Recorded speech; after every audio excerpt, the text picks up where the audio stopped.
शादी से डर। ये कहानी है दो बहनों की, रीना और गोल्डी।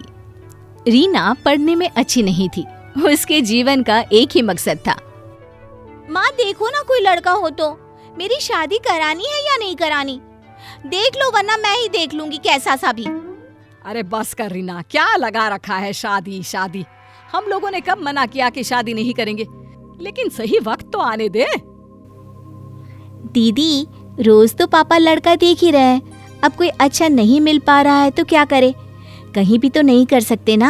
अरे चुप कर तू, सारा दिन तो लगी रहती है किताब के बीच, तुझे कैसे पता कि क्या होता है शादी ब्याह। देखो माँ, मुझे किसी परफेक्ट से शादी नहीं करनी। अरे जैसा तैसा कोई भी चल जाएगा, फिर मैं कौन सी हुस्न परी हूँ। अरे शादी करा दे बस। अरे मेरी सारी सहेलियों की हो गई है शादी। माँ पिता से रीना की सारी बात बताती है।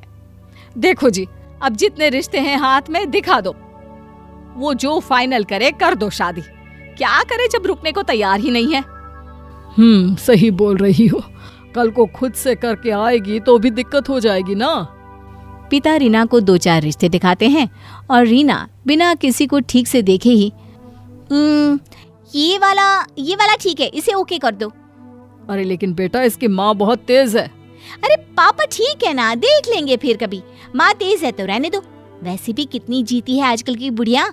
लड़के को मुट्ठी में कर लूंगी, फिर माँ वैसे ही गम में जल्दी मर जाएगी। पास खड़ी गोल्डी को भी बहन की मासूमियत में हंसी आ जाती है। रीना की शादी सौरभ से हो जाती है, जो पूरा का पूरा मम्मा बॉय होता है शादी के बाद।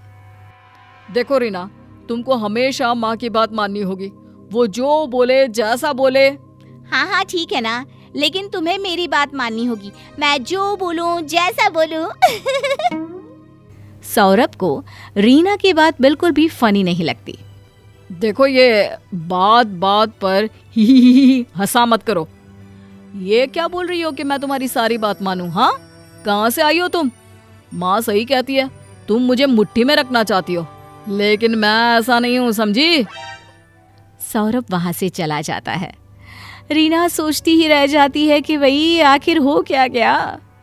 अरे रीना, क्या बात है, क्यों सौरभ को परेशान कर रही हो? जानती हो ना, सारा दिन दफ्तर में काम करता है, थक जाता है, हम लोग तो उसे कुछ नहीं कहते।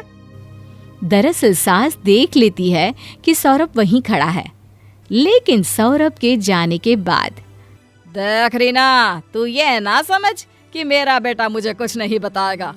वो एक एक बात मुझे बताकर चलता है। और हाँ, ये सारे गहने मुझे दे दे और घर का काम करने लग। रीना रोने लगती है। वो सौरभ को सारी बात बताती है, लेकिन फिर तुम माँ की बुराई कर रही हो? अरे क्या समझती हो अपने आप को? क्यों बार बार हम लोगों का घर तोड़ने में लगी रहती हो? माँ, अरे माँ जरा कमरे में आओ तो। सास भी पीछे से बेटी की आवाज सुनकर आ जाती है। अब क्या कहा इसने? अभी सबक सिखाती हूँ मैं इसे। सास बहू को एक कमरे में बंद कर देती है और फिर ना उसे खाना देती है ना पानी, और उसे घर का सारा काम करने को मजबूर कर देती है। मुझे भगवान के लिए मेरे मम्मी पापा के घर जाने दे, मैं वादा करती हूँ किसी से कुछ नहीं कहूंगी, प्लीज। जा, लेकिन आते वक्त वहाँ से 50,000 लेकर आना। किसी तरह सास के चंगुल से निकलकर घर पहुंचती है। सभी रीना की हालत देखकर परेशान हो जाते हैं। क्या हुआ मेरी बच्ची को? अरे बेटा, ये हालत कैसे हो गई? माँ तो सही कहती थी, घर देखकर शादी करना जरूरी है। अरे वो लोग इंसान नहीं, जल्लाद है जल्लाद। उन लोगों ने मुझे मारा, कमरे में बंद कर दिया, खाने को भी कुछ नहीं देते थे और मुझसे घर का सारा काम करवाते थे। ये कहते कहते सीमा रोने लगती है। सामने खड़ी होती है गोल्डी, सीमा की छोटी बहन। वो बहन की ये हालत देखकर रोने लगती है। अरे मत रो गोल्डी बेटा, दीदी अब हम लोगों के पास आ गई है ना, अब कुछ नहीं होगा उसे। पिता रीना के ससुराल में जाते हैं, जहाँ साथ में जाती है छोटी बहन। क्या बात है भाई साहब, बहू लेकर नहीं आए आप हमारी? और वो 50,000 कैश में देंगे या अकाउंट ट्रांसफर? हाँ? शर्म आनी चाहिए आपको, कोई एक मासूम सी बच्ची के साथ ऐसा व्यवहार करता है क्या? हाय रे, कैसा व्यवहार! अरे क्या बात किए जा रहे हैं आप? वही जो आप सुन रही हैं। दीदी के साथ जो जो व्यवहार आप लोगों ने किया है वो सब उन्होंने पुलिस को बताया है। अब तो आप लोगों की खैर नहीं है। सास डर जाती है। पापा पुलिस को बताने की क्या जरूरत थी जी? अरे साथ में बैठकर सुलटा लेते हैं बात को। तभी वहां सौरभ आ जाता है। अरे क्या बात है, साली आई है, साली आदि घरवाली। अरे चुप कर, कुछ भी बका जा रहा है। देख तो भाई साहब क्या बोल रहे हैं, पुलिस आ रही है। हैं? माँ भागो, वरना पिछली 4 शादी के बारे में भी पता चल जाएगा इन लोगों को। क्या इतने फर्जी लोग हैं? वो लोग वहां से भाग जाते हैं, लेकिन तभी पुलिस आ जाती है। बाप बेटी दोनों घर आते हैं, जहां रीना को देखकर गोल्डी को पुराने दिन याद आ जाते हैं।